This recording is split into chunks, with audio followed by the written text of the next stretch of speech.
Chegou a paz no mundo? Não. Infelizmente, não. Quanto mais se ganha, mais se quer. O instinto assassino não morre. O desejo de poder não adormece.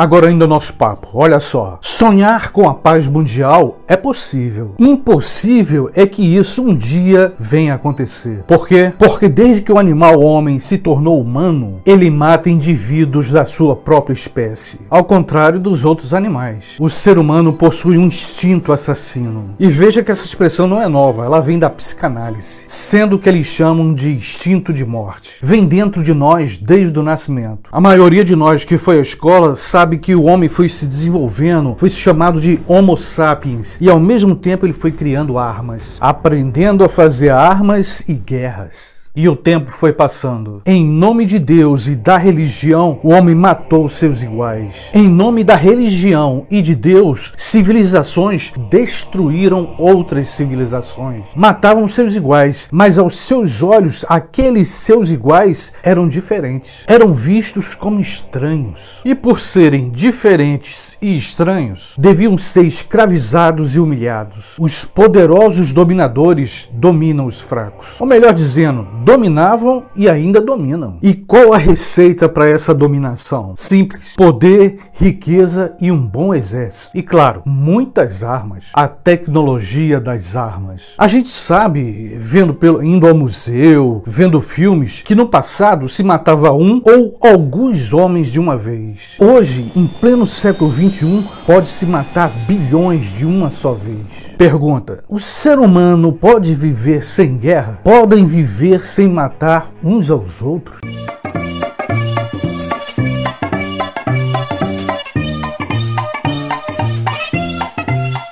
Com certeza não. Mesmo as civilizações mais antigas e religiosas fizeram guerra. Exemplo, as cruzadas durante o período medieval. Em nome de Deus e do Santo Papa, milhares de cavaleiros santos mataram milhares de pessoas. E tem um detalhe: esses cavaleiros, quanto mais conquistavam, mais ficavam ricos. Os homens matavam em nome da fé, de Cristo ou até mesmo de Maomé. A história da humanidade é a história de séculos e séculos de dominação e genocídio. Mas enfim, chegamos ao século XXI. Pergunta: nosso senso moral teria evoluído? Nosso instinto assassino teria também diminuído? E a pergunta mais óbvia: paramos de matar nossos semelhantes? Não, muito pelo contrário. O animal homem foi evoluindo moralmente. Mas é claro, continuou evoluindo em outra característica: a maldade humana. Começamos o século XX fazendo a Primeira Guerra Mundial, ali por volta de 1914 a 1918. É claro, eu não vou ser injusto.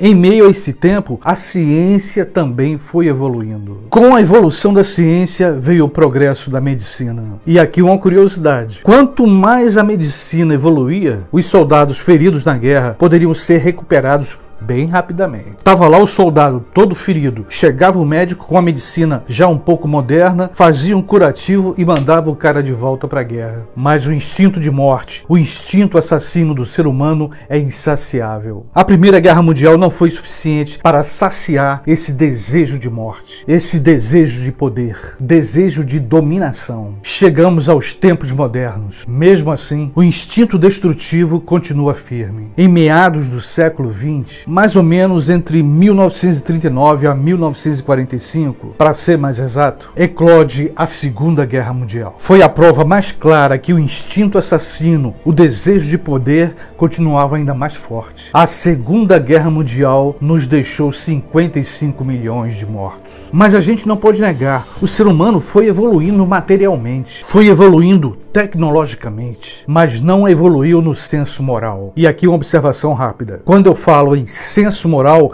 eu me refiro ao bem e ao mal, um dualismo. E o animal-homem, nessa sua evolução material, evoluiu também na tecnologia de armas. E aqui vale lembrar um detalhe. Durante a Segunda Guerra Mundial, houve uma coalizão, mas quem saiu como principal vencedor? Os Estados Unidos da América. O mesmo Estados Unidos que sequestrou cientistas alemães. Em meados do século XX, o homem moderno, o animal-homem, mostrou para que veio. Em 1945, o mundo testemunhou algo jamais visto: a bomba atômica. Uma bomba de destruição em massa. E os grandes heróis da Segunda Guerra Mundial lançaram essa bomba sobre Hiroshima e Nagasaki, cidades japonesas. Enfim, a Segunda Guerra Mundial acabou. Chegou a paz no mundo? Não. Infelizmente, não. Quanto mais se ganha, mais se quer. O instinto assassino não morre, o desejo de poder não adormece. Ao fim da Segunda Guerra Mundial, começou um novo tipo de guerra, uma guerra silenciosa, a Guerra Fria. Estados Unidos e União Soviética disputam suas ideologias políticas. Capitalismo contra o comunismo soviético. A geopolítica do fim do mundo começa a germinar. Espiões, conspirações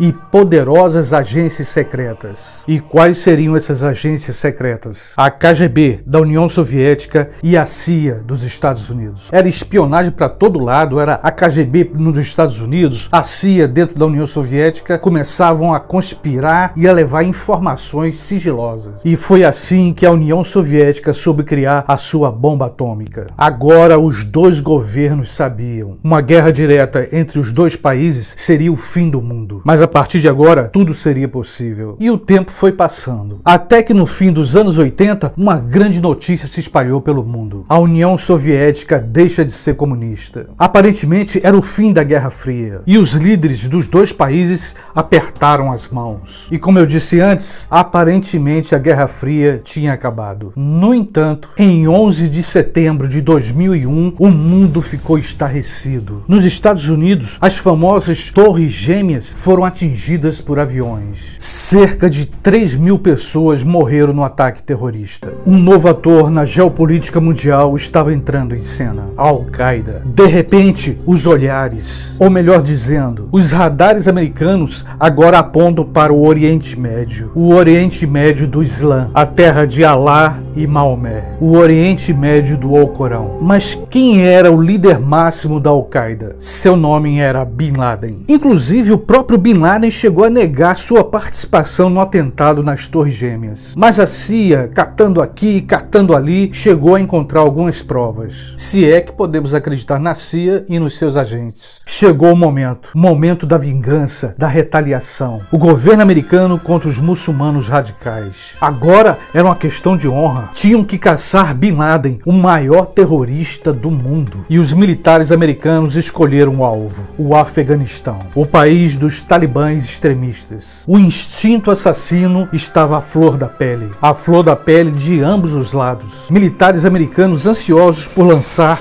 bombas no Afeganistão. Os militares e a CIA deveriam caçar Bin Laden vivo ou morto. Em 2011, o encontraram vivo, mas ele apareceu morto. E assim começava um novo tipo de guerra. Atentados terroristas da Al-Qaeda e os Estados Unidos bombardeando o Afeganistão. Mas a geopolítica do fim do mundo estava apenas começando. Depois do Afeganistão, os Estados Unidos invadiu o Iraque e matou o seu líder, Saddam Hussein. Nas palavras do governo americano, era uma guerra em nome da democracia. Milhares de civis mortos, crianças, mulheres, idosos, mas em nome da democracia. Será que esse realmente foi o motivo real? Mesmo após vários atentados, a Al-Qaeda foi perdendo força, foi perdendo visibilidade. Mas a gente sabe que no Oriente Médio, política e religião não estão separados. O governo americano agora ia enfrentar homens que não tinham medo da morte. A expressão homens-bomba entrou no vocabulário. E agora, só para enfatizar, com a morte de Bin Laden, entrou um novo ator em cena: o Estado Islâmico. Uma organização terrorista desejando criar um califado, um verdadeiro Estado Islâmico. E no começo, os Estados Unidos e a OTAN e a ONU subestimaram o Estado Islâmico. Não conseguiram ver, pelo menos no início, a organização, a estrutura do Estado Islâmico. Só para você ter uma ideia, é, até 2014, o Estado Islâmico, também conhecido como ISIS, já havia conquistado quase todo o território do Oriente Médio. A cidade de Mossul foi uma das principais conquistas dessa organização. A geopolítica do fim do mundo começou a mostrar sua face no Oriente Médio. O governo americano agora envolvido numa guerra no Iraque, no Afeganistão e agora, nesse momento, na Síria. A Síria do presidente Assad. Mas a Síria agora passa a sofrer com uma guerra civil. Uma guerra envolvendo xiitas e sunitas. Duas vertentes do Islã que parecem se odiar. Em outro momento eu comentei com você. A guerra na Síria pode levar a uma guerra nuclear. Por quê? Porque os russos estão apoiando o presidente Assad e agora a China também está querendo entrar ao lado da Rússia. Por outro lado, os militares americanos querem derrubar Assad de todo jeito. Nem que tenha que vender a alma ao diabo. O que de certa forma estão fazendo ao mandarem dólares e armas para os grupos terroristas que estão na Síria. De forma que esses grupos derrubem o regime da Síria. Mas basta um pequeno erro, um insignificante erro para ter início a Terceira Guerra Mundial. Vale lembrar, ao mesmo tempo em que afirmo que a Síria pode ser o estopim de uma Terceira Guerra Mundial, eu também afirmo que existem espalhados pelo mundo outros campos minados. Campos que podem gerar a geopolítica do juízo final, como é o caso da Coreia do Norte. Em pleno século XXI, o instinto destrutivo, o desejo de poder é maior que o diálogo. Os poderosos não querem dialogar, querem matar, destruir, dominar. Minha interpretação: a paz mundial é uma utopia. A paz mundial é um sonho que nunca vai se realizar, infelizmente. O instinto destrutivo e autodestrutivo do homem animal não consegue abandoná-lo. A espécie humana é contraditória. O instinto assassino do homem animal, quando não se manifesta, ele apenas adormece. E aí eu fico pensando, no meio disso tudo, nós, simples mortais, eu e você, ficamos procurando onde está a verdade, ou mesmo as meias verdades. Infelizmente, temos que interpretar as informações que nos chegam. Que a verdade, ou pelo menos parte dela, nos revele o que está acontecendo na Síria. Que a verdade possa revelar a morte de crianças, o genocídio, o massacre de velhos e mulheres. E enquanto a verdade ou essa meia-verdade não chega, estaremos aqui discutindo, debatendo, levantando hipóteses sobre o que está acontecendo de fato. E eu queria nesse momento aproveitar e renovar o meu convite. Se você ainda não se inscreveu no meu canal, vem, se inscreve. Se você gostou desse vídeo, dá uma curtida, um like, compartilha com teus amigos. Com certeza você vai ajudar esse canal a permanecer no ar, ok? Beijão e até o próximo vídeo.